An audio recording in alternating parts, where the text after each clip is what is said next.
మనకు Sindhu, Harappa, China, Egypt నాగరికతలు తెలుసు. కాని ఇప్పుడు మనం తెలుసుకోబోయే నగరం వాటన్నింటికంటే పురాతనమైనది అంటున్నారు. భూమిపై తొలి నగరం ఇదే అని చెబుతున్నారు. అందుకు ఏ ఆధారాలున్నాయి? అసలు ఈ నగరం ఎక్కడుంది?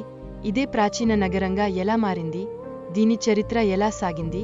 ఇలా ఎన్నో ప్రశ్నలు దీని చుట్టూ అల్లుకున్నాయి. ఇవన్నీ తెలుసుకునే ముందు hello and welcome to mister Palestine west బ్యాంక్లో జెరికో అనే ప్రాచీన నగరం ఉంది. అత్యంత పురాతనమైనది, అందువల్ల పూర్తిగా శిథిలావస్థలో ఉంది. ఈ నగరంలో శతాబ్దాలుగా ప్రజలు జీవించారు. ఒక తరం తర్వాత మరో తరం, అలా చాలా తరాల వారు జీవించారు. ఇలా ప్రపంచంలో ఎక్కువ కాలం మనుషులు జీవించిన నగరంగా ఇది గుర్తింపు పొందింది. ఈ నగరం చుట్టూ నీటి వనరులు ఉన్నాయి, అందువల్లే అక్కడ మనుగడ సాగించేందుకు వీలైంది. అక్కడ పురాతత్వవేత్తలు తవ్వకాలు జరపగా 20 సెటిల్మెంట్ ప్రదేశాల్ని గుర్తించారు. ఫలితంగా ఈ నగరంలో 11,000 సంవత్సరాల నుంచి మనుషులు జీవించినట్లు అంచనాలున్నాయి.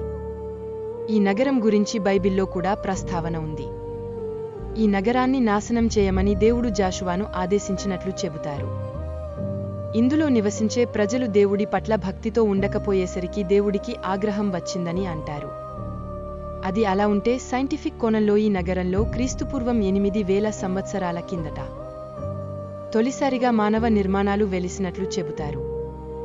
ప్రపంచంలో మనిషి నిర్మించిన అతి పురాతన నిర్మాణాలుగా వీటిని గుర్తిస్తున్నారు. ఈ నగరం గురించి మరిన్ని ఆసక్తికర విషయాలు తెలుసుకుందాం.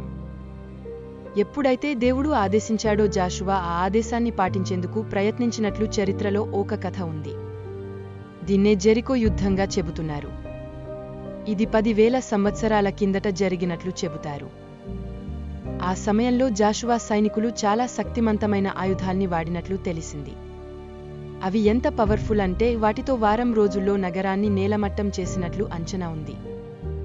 అలా జాషువా సారథ్యంలో భారీ యుద్ధమే జరిగింది. అలా అన్ని ఇళ్లను సర్వనాశనం చేశారు. జాషువా వల్ల ఆ నగరం నేలమట్టపై మళ్లీ ఎవరూ నిర్మించలేదని అంటారు.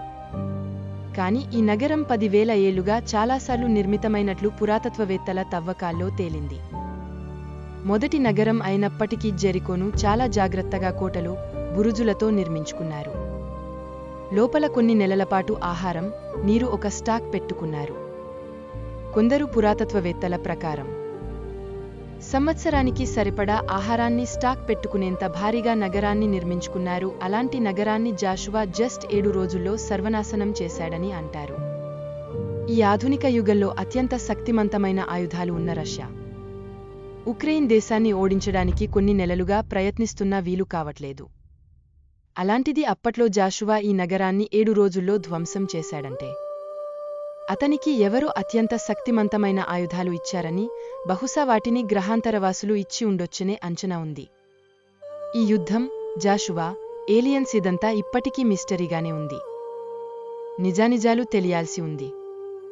ఇది పురాతన నగరం కావడంతో సహజంగానే పురాతత్వవేత్తల దృష్టి దీనిపై పడింది. 1868లో చార్లెస్ వారెన్ బృందం తొలిసారి ఇక్కడ తవ్వకాలు జరిపింది. ఇందుకు పాలస్తీనా అన్వేషణ నిధిని ఉపయోగించారు. ఇక్కడో ప్రత్యేకమైన నీటి ఊట ఉంది. అక్కడ భూమిలోంచి నీరు పైకి ఉబికి వస్తుంది. దీన్ని ఎలిషా స్ప్రింగ్ అంటారు. ఈ స్ప్రింగ్కి ఆ పేరు పెట్టడానికి బైబిల్లో మరో కథ ఉంది. ఎలిషాకి ఉన్న అనారోగ్య సమస్యలు ఈ నీటి ఊట నుంచి వచ్చే నీరు తాగడంతో తగ్గిపోయాయి. దాంతో ఆమె పేరునే దీని పెట్టారని చెబుతారు. చార్లెస్ వారెన్ తవ్వకాల్లో పురాతన నగరం బయటివైపు గోడలు కనిపించాయి. అవి చాలా పెద్దవి, ఎత్తైనవి. వాటిని దాటి ఎవరూ లోపలికి రాగలిగేవారు కాదు. ఈ నగరాన్ని జాషువా నిజంగానే నాశనం చేసి ఉండొచ్చని పురాతత్వ పరిశోధకులు చెబుతున్నారు.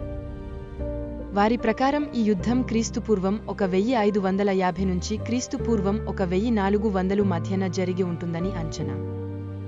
1950లో కేథలిన్ కెన్యన్ జెరికో నగరంలో తవ్వకాలు జరిపి 17 గోడల్ని గుర్తించారు.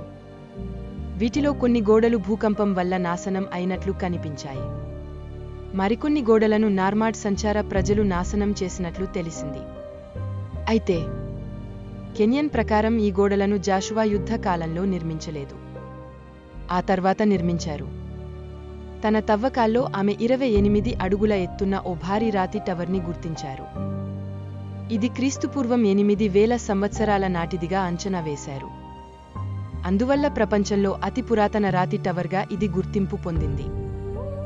11,000 ఏళ్ల నాటి నగరం కావడంతో ప్రపంచ పురాతత్వవేత్తలు, స్థానిక పర్యాటకుల్ని ఇది బాగానే ఆకర్షిస్తోంది. రమల్లా నుంచి దీన్ని చేరేందుకు వీలు ఉంది. ఇందులో జెరికో టెల్ అనేది అత్యంత ఆకర్షణతో ఉంటుంది. చరిత్రకారులు, పురాతత్వవేత్తలకు మాత్రం ఇది చాలా ముఖ్యమైనది. మానవ ప్రారంభ నాగరికతకు ఈ దిబ్బే సజీవ సాక్షిగా భావిస్తారు. జెరికోకి వచ్చిన వారికి అన్ని శిథిల నిర్మాణాలే కనిపిస్తాయి.